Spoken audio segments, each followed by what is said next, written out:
Morning everybody, I am Seema Kaushik and welcome back to the channel. और आज का हमारा टॉपिक रहने वाला है, सबसे पहले मैं आपको बताने जा रही हूँ कि अभी तक हमने क्या किया है।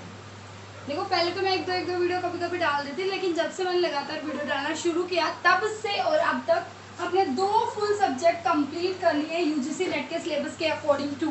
और वो 2 सब्जेक्ट कौन कौन से? एक तो है हमारा बिजनेस फाइनेंस और दूसरा है हमारा बिजनेस फाइनेंस, और दूसरा कौन सा है? Legal aspect of business.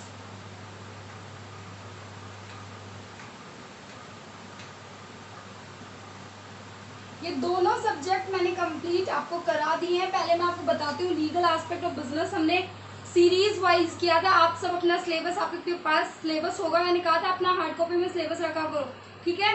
तो आपके पास सिलेबस होगा, सिलेबस निकालिए सारा का सारा, फिर हम मैच करेंगे कि लीगल एस्पेक्ट हमने कर लिया पूरा, और फिर किस तरीके से हमें लीगल एस्पेक्ट को बहुत अच्छे तरीके से करना है। राइट, अभी तक आपने वीडियो वगैरह सुन ली, अब आपको इसको अच्छे से प्रिपेयर भी करना है ताकि आपके 20 मार्क्स में से एक भी नंबर कटे ना, ठीक है? तो सिलेबस निकालो फटाफट। लीगल एस्पेक्ट ऑफ बिजनेस हमारी 9th यूनिट है, समझ में आ रहा है? स्क्रीन पर देख लो अगर आपके पास नहीं है तो, वैसे आप अपने पास होना चाहिए आपका सिलेबस। सबसे पहले हमने किया था लीगल एस्पेक्ट ऑफ बिजनेस में, सबसे पहला हमारा था इंडियन कॉन्ट्रैक्ट एक्ट 1872। वीडियो मैंने डाली, मैंने पूरी प्लेलिस्ट डाल दी और उसके अंदर पूरा का पूरा लीगल एस्पेक्ट और पूरा बिजनेस फाइनेंस है। लीगल एस्पेक्ट को तो मैंने लाइन वाइज ही कराया है, ठीक है? बीच में से कई 1-2 टॉपिक ऐसे थे जो मुझे नहीं आते थे, तो भी मैंने उसको, मतलब थोड़े थोड़े आते थे, तब भी मैंने उसको बहुत अच्छे से प्रिपेयर किया, तब आपको कराया। तो आपको डरने वाली बात नहीं है, आपके 20 मार्क्स यहाँ से पक्के हैं। कैसे करना है? इंडियन कॉन्ट्रैक्ट एक्ट 1872 है, उसके बाद elements of a valid contract है, फिर एक कैपेसिटी ऑफ पार्टीज, उसके बाद है आपका फ्री कंसेंट, ठीक है? फिर आता है discharge of a contract, breach of a contract and remedies against breach और क्वासी कॉन्ट्रैक्ट। जो आपका जो ये फर्स्ट पैराग्राफ है, पहले वाला पॉइंट है, ये आपने पढ़ लिया, ठीक है? फिर आपने क्या करा, ये इंडियन कॉन्ट्रैक्ट से लेकर ये क्वासी कॉन्ट्रैक्ट का आपने कर लिया। सारी वीडियो दोबारा से अच्छे से सुनी। वीडियो सुनने के बाद जैसे ही आपने पूरी वीडियो सुनी, एक छोटी सी डायरी ले लो, ले ली डायरी। अब क्या करा, वीडियो एक पूरी सुनी, पूरी वीडियो सुनते ही आपको क्या लर्न हुआ, बिना वीडियो में देखे हुए आपको क्या करना है, खुद से विजुअलाइज करना, अपने अंदर समझने की कोशिश करनी है कि मुझे इस वीडियो को सुनने के बाद क्या समझ में आया। अपनी लैंग्वेज में, चाहे वो गलत है चाहे वो ठीक है, अपनी लैंग्वेज में उस डायरी में नोट डाउन कर लेना है। नोट डाउन किया, पूरी वीडियो देखी, नोट डाउन कर लिया। अब क्या करना, दोबारा से फिर वीडियो सुनना है, फिर ये देखना कि हमारी क्या कमी रह गई थी, कहाँ कहाँ हमारी क्या कमी रह गई थी, फिर उसको पूरा करना है। यहाँ तक बात समझ में आई? पहले वाले पॉइंट को अच्छे से देखा, वीडियो को, पूरी वीडियो, पहले वाली मैं ये नहीं कह रही एक वीडियो देखी, थोड़ा सा लिख लिया, ठीक है? दोबारा से वीडियो देखी। फिर जो फर्स्ट पॉइंट है, Indian contract act 1872, elements of a valid contract, capacity of parties, free consent, discharge of a contract, breach of a contract, remedies against breach और क्वासी कॉन्ट्रैक्ट। क्वासी कॉन्ट्रैक्ट की जहां तक की मेरी वीडियो है, सारी video आपने ऐसे करके देखी, एक वीडियो देखी, फिर अपने पास से लिखा, फिर मिस्टेक निकाली, फिर लिखा। पूरा पॉइंट होने के बाद आपको पूरे पॉइंट में से क्या समझ गया, दोबारा से पूरे पॉइंट का करेक्ट लिखना है, ठीक है? फिर आपको अगर लगता है तो एक बार फिर वीडियो देखो, यहाँ पर हुआ कान खत्म। सेकंड, फिर दूसरे पॉइंट पर क्या आई बारी, दूसरे पर फिर क्या आई, special contract, contract of indemnity and guarantee. Special contract में कौन कौन से हैं? Contract of indemnity and guarantee, contract of bailment and pledge और कॉन्ट्रैक्ट ऑफ एजेंसी। अब देखो, contract of indemnity and guarantee थी, इंडैमिनिटी एंड गारंटी की एक वीडियो तो एक देखो, 2 वीडियो तो 2 देखो, पूरी देखी, देखने के बाद क्या किया, उसको अच्छे से समझा, फिर वही नोट डाउन करा। लास्ट में तीनों टॉपिक, स्पेशल कॉन्ट्रैक्ट जब पूरे हो जाए ना आपके, तीनों के तीनों स्पेशल कॉन्ट्रैक्ट में तीनों पूरे हो जाए, जैसे ही वो कंप्लीट होए, आपको क्या करना है, दोबारा से क्रक्स पॉइंट लिखने हैं, फिर दोबारा से वीडियो देखनी है। ऐसे ही फिर सेल ऑफ गुड्स एक्ट की 2 या 3 वीडियो, पूरी sale of goods act 1930, sale and agreement to sell, doctrine of caveat emptor, rights of unpaid seller and right of buy. इसमें भी क्या करना है आपको, सेम टू सेम ऐसे ही सेल ऑफ गुड्स एक्ट की जितनी भी वीडियो है यूं ही पॉइंट लिखना है। फिर नेगोशिएबल इंस्ट्रूमेंट एक्ट 1881, फिर कंपनीज एक्ट 2013, फिर लिमिटेड लायबिलिटी पार्टनरशिप, फिर कंपटीशन एक्ट 2002, फिर इंफॉर्मेशन टेक्नोलॉजी एक्ट 2000, फिर उसके बाद आरटीआई एक्ट, फिर इंटेलेक्चुअल प्रॉपर्टी राइट्स, फिर जीएसटी।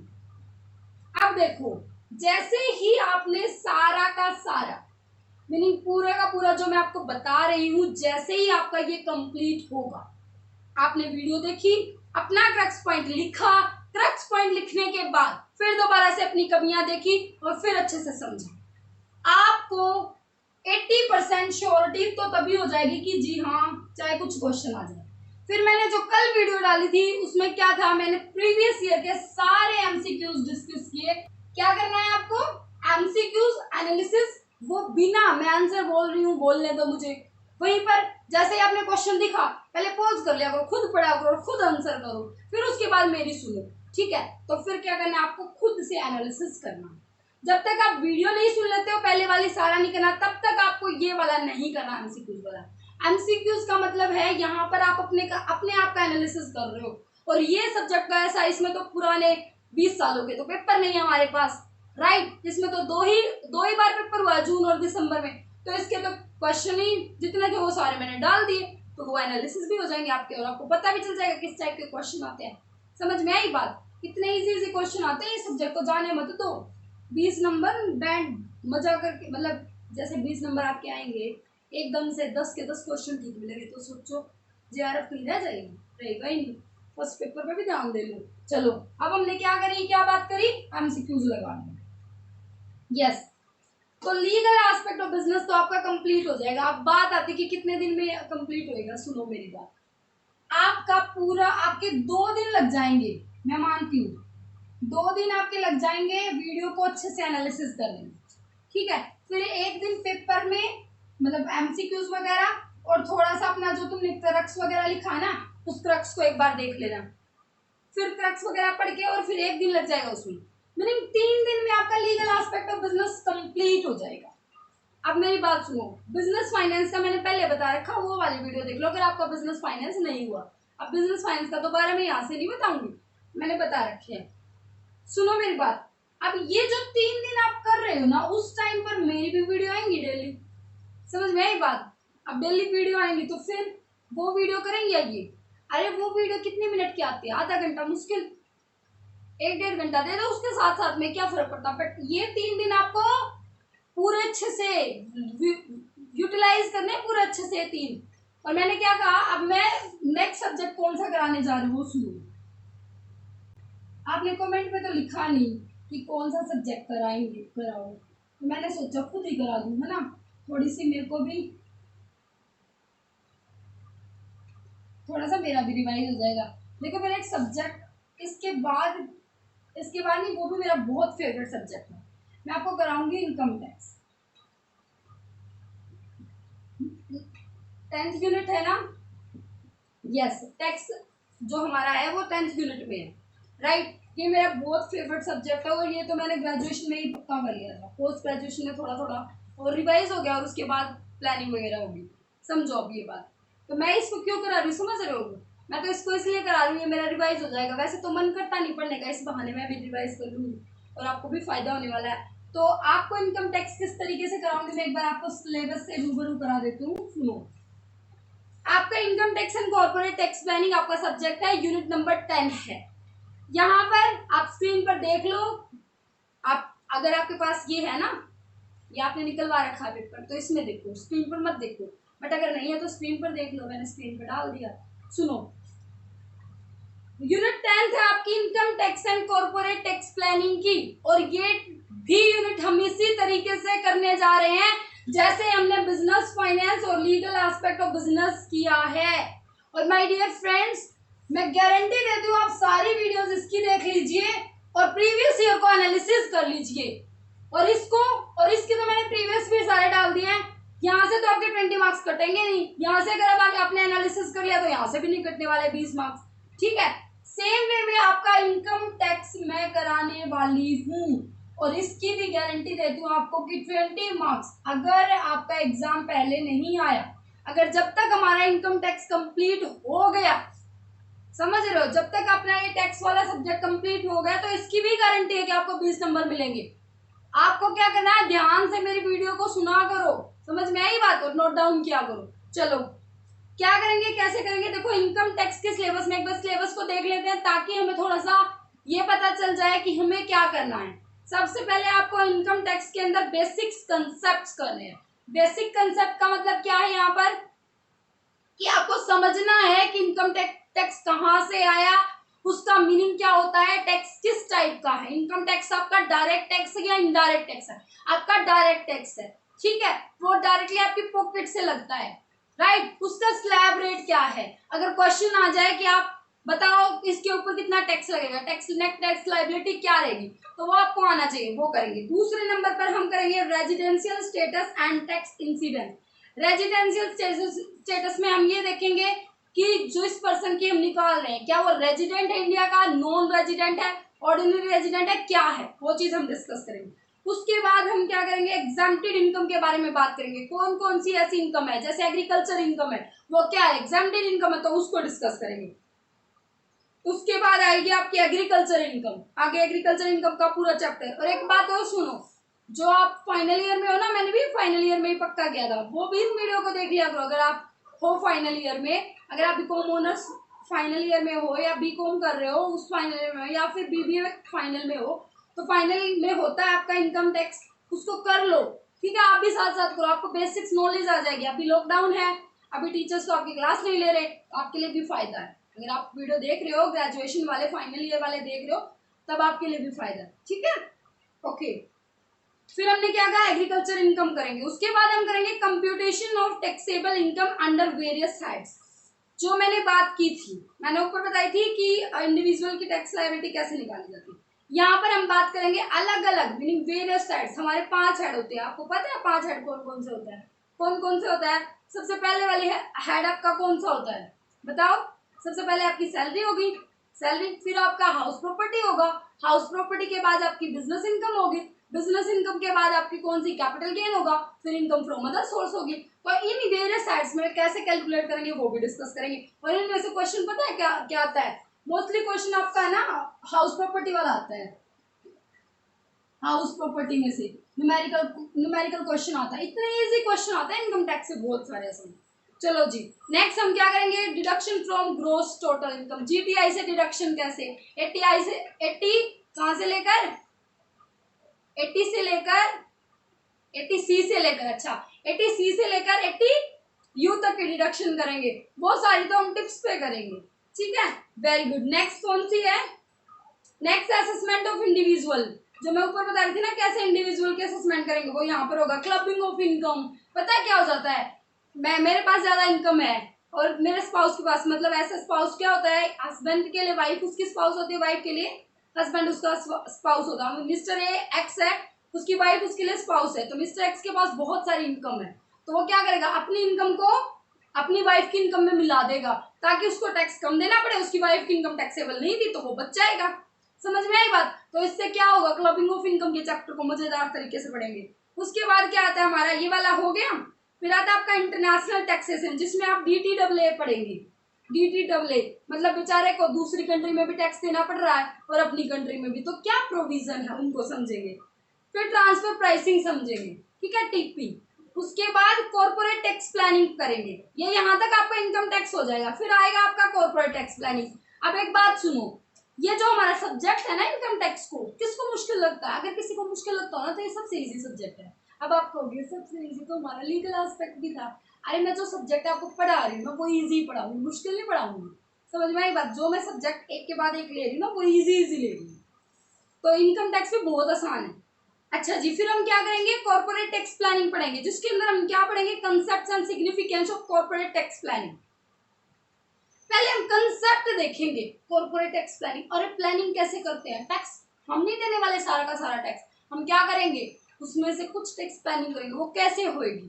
टैक्स प्लानिंग के अंदर हम tax avoidance versus tax evasion के बारे में बात करेंगे कि अवेजन क्या होता है, ठीक है, अवॉइडेंस क्या होता है, इवेजन क्या होता है, अवॉइडेंस क्या होता है, उन दोनों में लीगल कौन सा इलीगल कौन सा, प्लानिंग क्या है, ठीक है। उसके बाद हम technique of corporate tax planning लेंगे कि टैक्स प्लानिंग की टेक्निक कौन कौन सी है। Tax consideration in specific business situation, make और बाय डिसीजन, कि हम खुद से बनाए या खरीद कर लेके आए, हमारे लिए कौन सा सस्ता पड़ेगा, जो उनसे सस्ता पड़ेगा हम वो काम करेंगे। Very good. फिर उसके बाद हम करेंगे ओन और लीज एंड एसेट्स, कि हम खुद की एसेट्स लें या लीज पर उठाएं। फिर हम करेंगे रिटेन एंड रिन्यूअल और replacement of assets. Retain, renewal और रिप्लेसमेंट ऑफ एसेट्स का मतलब क्या होता है कि रिटेन और रिन्यूअल मतलब हम रिन्यूअल करवाते हैं, हमें लगता है कि यहाँ पर ना रिपेयर वर्ड्स भी वो आ सकता है। मीनिंग पता है आपका दो टाइप के होते हैं रिपेयर, एक होता है आपका रिपेयर, एक होता है आपका करंट रिपेयर। समझ रहे हो? देखो जो रिपेयर होती है ना वो होती है कि जैसे आप घर में पेंट करा रहे हो, ठीक है, तो आप क्या कराते हो, आप हर साल पेंट कराते हो, ये तो आपकी रिपेयर है, राइट। बट अगर अगर आपका घर एकदम से कुछ गिर जाए, मतलब वहां से फट जाए, अगर वो आपने पेंट करा रखा है वहां से कुछ अजीब सा लगे, दाग सा हो जाए, ठीक है, तो आपको पेंट कराना पड़ेगा तुरंत। तो जब आप करंटली करवा रहे हो तो उसको बोलते हैं करंट रिपेयर। और रिपेयर और करंट रिपेयर में समझ में आ गया। रिप्लेसमेंट में तो आपने अपने एसेट से रिप्लेस कर दी। उसके बाद क्या समझेंगे, शट डाउन और कंटिन्यू ऑपरेशन, ये आपका लगातार नुकसान होता जा रहा है। हो सकता है कि आपको बाहर से रुपए नहीं मिल रहे हो, ठीक है, आपके पास रुपए की कमी हो गई है, हो सकता है आपकी डिमांड आपके प्रोडक्ट की कम हो गई हो, कुछ भी रीजन हो सकता है, इस वजह से आपका मन कर रहा है कि क्यों ना मैं शट डाउन कर दूं। तो आप क्या शट डाउन करोगे या नहीं करोगे या कंटिन्यू रखोगे, उसके बारे में बात करेंगे। फिर हम करेंगे deduction and collection of tax at source, DT, वो क्या होता है, टीडीएस और टीसीएस के बारे में बात करेंगे। फिर एडवांस पेमेंट ऑफ टैक्स के बारे में बात करेंगे कि कई बार हम टैक्स को एडवांस में पेमेंट कर देते हैं, तो वो क्या होता है। फिर आता है ई filing of income tax return, हम लास्ट में करेंगे कि इनकम टैक्स में रिटर्न फाइल कैसे करते हैं, ठीक है, कौन कौन से सेक्शंस होते हैं उनके बारे में बात करेंगे। और साथ के साथ जो आपके प्रीवियस ईयर में कुछ ऐसे क्वेश्चन आए हुए थे कि जो क्वेश्चन आपके थोड़े से सेक्शन से रिलेट कर रहे थे, ठीक है, तो उनको भी डिस्कस करेंगे। और उसके रिगार्डिंग अगर कोई नए कॉन्सेप्ट होंगे तो मैं सर्च वगैरह करके भी आपको कराऊंगी। तो फिर वही बात हुई कि जब तक आपका एग्जाम की डेट नहीं आती है तब से पहले अगर हमारा इनकम टैक्स हो जाएगा, यहाँ पर हम डेली का लेक्चर रेगुलर ले रहे हैं और मैं ऐसे ही कंटिन्यू करूंगी जब तक पॉसिबल होगा, ठीक है। अगर कोई ज़्यादा ही बड़ी प्रॉब्लम आ गई तो दूसरी बात है, अदरवाइज मैं जैसे अभी रेगुलर 2 महीने से कर रही हूँ ऐसे ही मैं आगे भी करना चाह रही हूँ कि मैं आगे भी ऐसे रेगुलर रहूँ और ऐसे ही रेगुलर रहूंगी। और फिर क्या होगा, आपका इनकम टैक्स भी ऐसे टिप्स पर हो जाएगा। बट देखो प्लीज़ मैं आपसे रिक्वेस्ट कर रही हूँ, जो 2 सब्जेक्ट मैंने ऊपर कराए हैं वो प्लीज़ आप पक्के कर लीजिए। अगर आपको कोई भी डाउट है कमेंट में लिख दिया करो, लेकिन अगर मैंने मेहनत करके उसको करवाया आपको बिजनेस फाइनेंस और लीगल एस्पेक्ट ऑफ बिजनेस, तो आपकी रिस्पॉन्सिबिलिटी बनती है कि आप भी करो, ओके। अब पता है जब हमारे टीचर्स हमें बोलते थे ना कि तुम पढ़ो और फिर हम थोड़ा सा नहीं पढ़ते थे तो मन में ये होता था कि टीचर क्यों हमारे पीछे लगे हुए हैं, हमारी हिम्मत, मतलब हमारा मन, हम करें या ना करें, ठीक है। और दूसरी बात फायदा भी हमारा ही होगा अगर हम करेंगे, तो टीचर क्यों पीछे लगता। तो मैं अब मेरे को पढ़ाने के बाद इतना पता चल गया कि जब हम पढ़ाते हैं ना तो हमें ये लगता है कि हमें ना हमारे अंदर से ये होता है कि सामने वाला चाहे कोई भी स्टूडेंट हो या कोई भी जो हमारे से पढ़ रहा है उसको वो चीज़ अच्छे से समझ में आनी चाहिए, उसको ना हमारे से बेस्ट आना चाहिए। तो हर एक टीचर की यही कोशिश होती है कि वो अपना फुल एफर्ट्स लगाए अपने स्टूडेंट्स के लिए और स्टूडेंट्स भी उसका उतना ही काम करके आए, ठीक है। तो आप चाहे आप कौन सी भी क्लास में हो, फर्स्ट ईयर एमकॉम में हो, फाइनल में हो, या फिर आपने कंप्लीट कर रखी है, आप अगर नेट की तैयारी कर रहे हो या फिर आप ग्रेजुएशन में हो, इनकम टैक्स आप इसलिए पढ़ रहे हो, बट आप करो, राइट। और अगर आप मेहनत करोगे तो आप हर वो मुकाम हासिल करोगे जो आपने सोचा है, ठीक है। तो कोई टेंशन वाली बात ही नहीं है, करो अच्छे से काम। All the best. कल से हम शुरुआत करने जा रहे हैं हमारा फर्स्ट टॉपिक, और वो हमारा फर्स्ट टॉपिक रहने वाला है इनकम टैक्स बेसिक कॉन्सेप्ट। उसको हम करेंगे, अगर रेजिडेंशियल स्टेटस भी उसके अंदर आ गया तो वो भी करेंगे। और बाय बाय, टेक केयर।